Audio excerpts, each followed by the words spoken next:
اللهم صل وسلم على نبينا محمد.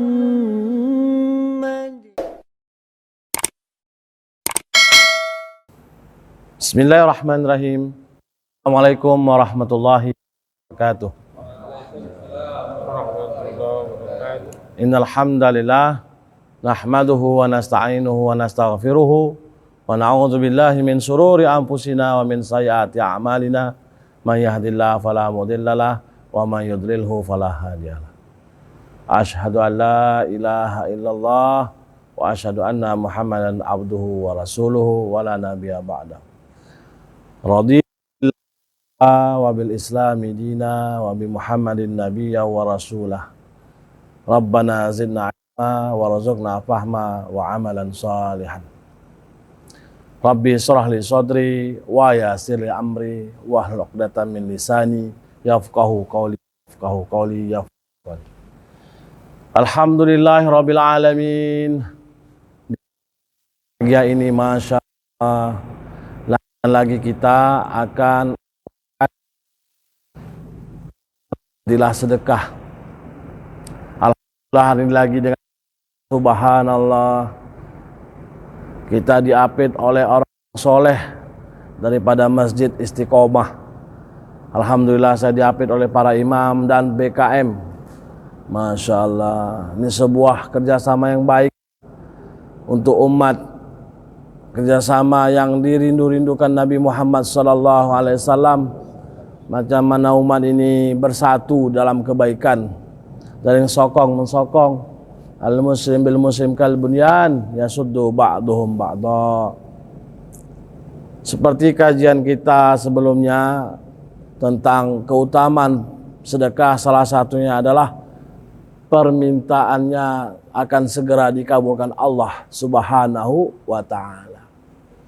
Sedekah juga bisa mengantarkan kita kepada dakwah yang azimah, dakwah yang mau'izah hasanah, tanpa harus mengejek tapi merangkul, tanpa harus membuli tapi membujuk, atau tanpa harus berkata-kata, tapi dengan action yang nyata diam-diam. Dengan sedekah, tema kita hari ini, dengan bersedekah kita juga berdakwah. Suatu kisah yang menginspirasi kita ketika zaman Kesultanan Murad di Istanbul, Turki. Seorang wali Allah Subhanahu wa taala telah menginspirasi diri kita semua. Bagaimana dengan amalan beliau? Beliau juga berdakwah dengan yang sangat-sangat lembut. Satu orang pemuda di zaman Kesultanan Murad ditemukan telah tergeletak di pinggiran jalan. Kebetulan Sultan Murad ini suka berkeliling melihat keadaan teritorialnya, rakyatnya. Lalu dia tercengang dengan pembiaran oleh satu mayat di pinggir jalan. Beliau berkata, kenapa tidak dihantar ini mayat ke rumahnya atau disegerakan fardu kifayahnya? Semua masyarakat mengatakan ini mayat tingkah lakunya zindik. Jadi saking yang terlihat oleh masyarakat ini terlalu sekali dan sering dilakukan, maka mereka berani mengatakan ini pemuda ini berkelakuan zindik. Zindik kata Imam Ghazali, orang yang tak percaya dengan adanya Allah SWT, orang yang mengatakan akhirat itu tiada, atau dengan kata lain orang tak beriman pada Allah SWT, atau istilah katanya kotoran. Saking pekerjaan mereka, seorang pemuda yang telah meninggal ini kotor yang nampak oleh masyarakat. Tapi Sultan mengatakan dia kan seorang muslim, ada haknya juga.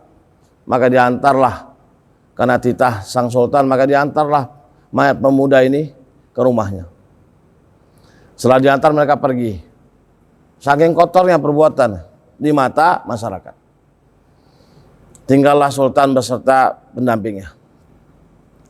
Lalu ketika sultan akan beranjak dari rumah duka, istrinya menangis mengatakan, "Ya Allah, aku bersaksi engkau ada orang soleh. Aku akan sangka ini akan terjadi." Terkejut Sultan Murad. Bagaimana mungkin? Bagaimana mungkin? Berita yang tentang pemuda yang meninggal tadi ini beritanya terbalik dengan apa yang dikatakan oleh istrinya. Dia seorang pendosa. Dia seorang pemabuk dan pezina. Bagaimana mungkin dia seorang soleh? Maka dikisahkan oleh istrinya kepada sultan. Wahai sultan, kapan orang tersifat dengan amalannya, tuan-tuan? Berarti amalannya sudah lama dia lakukan, maka tersifat olehnya. Seperti hari ini kita tahu Pak Panda ini salah satu imam masjid Istiqomah, maka kita bilang bukan Pak Panda, Pak Imam. Tersifat amalan itu karena Masya Allah keistiqomahan Pak Panda dalam keadaan apapun, sakitkah, dalam keadaan senang atau dukakah, beliau siap mengimami kita dengan suaranya, subhanallah, membuat kita khusyuk dalam sholat-sholat kita. Dengan saya aja Pak Najir bilang juga. Subhanallah. Dan yang imam-imam yang lain. Makanya pemuda ini tersifat dengan amalan yang nampak. Lalu dikisahkanlah bahwasannya setiap malam pemuda ini membawa botol miras, membeli botol miras, minuman keras, lalu dibawanya pulang, ditumpahkannya ke toilet. Dan dia berkata kepada istrinya, "Wahai istriku, dengan kelemahanku aku telah mengurangi dosa-dosa umat Islam hari ini. Dan mengurangi dosa penjual minuman keras." Lalu dia mendatangi tempat-tempat pelacuran. Lalu dia bayar itu para pelacur. Dan dia mengatakan, kalian sudah dalam bayaranku. Maka tutuplah tempatmu ini sampai besok pagi. Lalu dia mengadukan ini kepada orang rumahnya, "Wahai istriku, aku telah mengurangi dosa pelacur dan aku sudah berusaha mengurangi dosa para pemuda-pemuda Islam. Laki-laki Islam." Ini terus dilakukan tapas pengetahuan. Lalu risaulah si istri, "Wahai suamiku, nanti kau akan difitnah, kau akan dibuli." Enggak apa-apa. Allah Maha mengetahui apa yang kulakukan. Nanti kau akan mati dibiarkan. Enggak apa-apa. Nanti sultannya kaum akan mengimamiku dalam sholat. Masya Allah Pak. Salah satu fadilah bersedekah dikatakan, permintaannya akan segera dikabulkan. Subhanallah.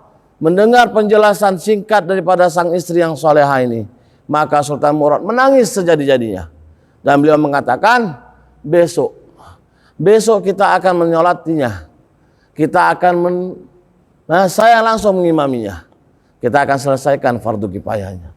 Beginilah Pak, sedekah juga bisa membawa kita kepada dakwah yang mau'izah hasanah. Tanpa harus menyakiti hati orang. Tanpa harus memalukan aib orang. Membuka aib orang. Subhanallah. Nabi kita baginda Muhammad SAW. Kasat mata kita, Abu Thalib, pamannya yang tercinta, tidak mendapatkan hidayah. Tapi proses Nabi kepada Abu Thalib tidak pernah tersinggung oleh Nabi Muhammad SAW dalam perjalanan hidup beliau. Dalam asuhan Abu Thalib, baginda Nabi Muhammad SAW tidak pernah menyinggung hati Abu Thalib sedetik pun. Nah, malahan Abu Thalib selalu berpesan kepada anak-anak kandungnya, "Wahai anak-anakku, jagalah Muhammad seperti kalian menjaga diri kalian. Cintailah Muhammad kan seperti kalian mencintai diri kalian." Masya Allah. Kalau sudah dalam majelis santai, Nabi Muhammad itu duduk di pangkuan Abu Thalib. Nabi Muhammad SAW, kata ulama, kalau sudah berbicara dengan paman-pamannya, seolah-olah paman-pamannya itu seperti marah kepada baginda Nabi Muhammad SAW. Padahal begitulah Nabi Muhammad merendahkan tonasi suaranya terhadap paman-pamannya. Masya Allah. Dengan kita bersedekah, maka kita akan terbentuk akhlakul karimah dan hati yang lembut. Setelah kejadian itu maka masyarakat banyak yang tobat dengan kejadian meninggalnya wali Allah di zaman Sultan Murad. Sekali lagi kita mau katakan, sedekah adalah amalan yang dahsyat. Amalan yang dahsyat di sisi Allah SWT selain ibadah infiradi kita adalah idkhalu surur fi qulubin nas, memasukkan rasa bahagia dalam hati-hati manusia. Masya Allah. Ini yang harus kita contoh. Dengan 10.000 ya, yang tuan-tuan sumbangkan ke dalam wadah gerakan istiqomah sedekah, sudah cukup mengenyangkan satu perut.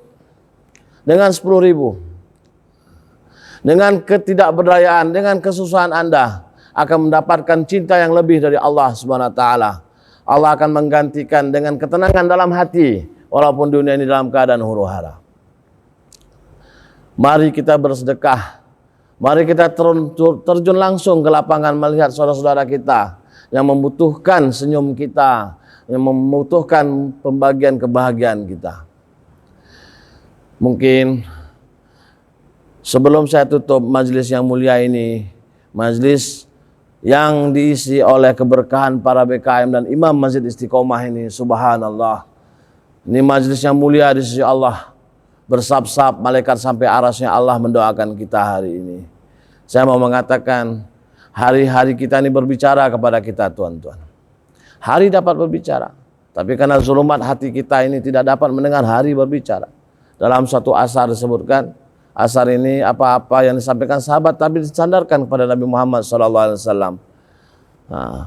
Hari berkata demikian, ya ayyuhal insanu maghrur, ana yaumun jadid wa ala amalika syahid faghtanim minni min amalin sahihin salih wa ana lam a'ud ila yaumil wa'id. Hari berkata, Pak, hari Kamis ini berkata kepada kita semua, Pak, wahai manusia yang selalu dalam keadaan lalai, wahai manusia yang dilalaikan oleh dunia, yang lalai, ya, yang lalai dari ketaatan kepada Allah, yang lalai dalam beramal soleh, khususnya bersedekah. Dengarkan wahai manusia, kata hari, aku adalah hari yang baru dan aku adalah saksi di atas pekerjaan-pekerjaanmu. Maka ambillah dariku, pergunakanlah aku, kata hari, dengan amalan-amalan yang benar dan soleh. Amal soleh itu apa, Pak? Amal soleh itu amal yang bermanfaat dari diri kita dan untuk orang lain. Salat penting, Pak, haji penting, zikir penting, baca Quran penting. Tapi lebih penting lagi kita bersedekah, Pak. Karena bersedekah ada nilai lebih untuk orang lain. Maka amalan soleh itu adalah amalan yang bermanfaat bagi diri kita dan bagi orang lain. Khairun nas anfa'u linnas, wallahu fi aunil abdi, ma kana al abdu fi auni akhi. Masya Allah. Wa ana lam aun ila yaumil wa'id, kata hari. Ini yang bahaya, Pak. Hari Kamis yang berbahagia ini, hari Kamis yang membuat saya berkuar-kuar, berapi-api dalam menyampaikan amanah Allah ini, karena diapit oleh keberkahan para imam dan BKM Masjid Istiqomah, tidak akan pernah kembali lagi. Tidak akan pernah kembali, walaupun nanti di hari depan ada Kamis lagi, Pak. Subhanallah, subhanallah. Baru saja kita taklim sebelum kepergian beliau, kita taklim bersama, mendengar nasihat beliau. Tapi tanpa ada angin, ada petir. Beliau sudah dipanggil Allah SWT, salah satu orang tua kita di masjid ini. Allahu Akbar. Terngiang-ngiang di telinga ini nasihat beliau, bagaimana terus kita dalam ketaatan kepada Allah Subhanahu wa taala. Kita niatkan taklim ini untuk beliau juga, insyaallah. Allahu Akbar. Hari Kamis ini tidak akan kembali lagi, tuan-tuan. Kebersamaan ini tidak akan pernah kembali lagi sampai hari kiamat, tuan-tuan. Jangan lihat kantong Anda, tuan-tuan. Lihat kebesaran Allah, lihat khazanah Allah SWT, tuan-tuan. Hari ini banyak di jalan-jalan orang yang membutuhkan kita. Masya Allah. Mari kita gerak bersama demi umat. Nata'awan alal birri wa taqwa, bekerja sama dalam kebaikan dan terus mengejar ketakwaan.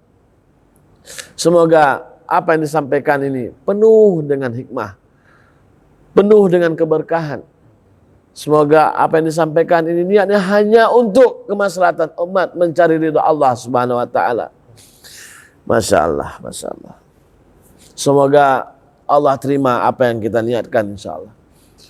Semoga Allah terus panjang-panjangkan umur BKM imam kita. Semoga kita menjadi guru kita, menjadi contoh teladan kita. Agar majelis ini tidak dikatakan lalai di sisi Allah Subhanahu wa taala, maka kita tutuplah majelis ini dengan doa kifaratul majelis. Subhanallah wa bihamdi, subhanakallahumma wa bihamdika, asyhadu an la ilaha anta, astaghfiruka wa atubu ilaik. Assalamualaikum warahmatullahi wabarakatuh. Waalaikumsalam.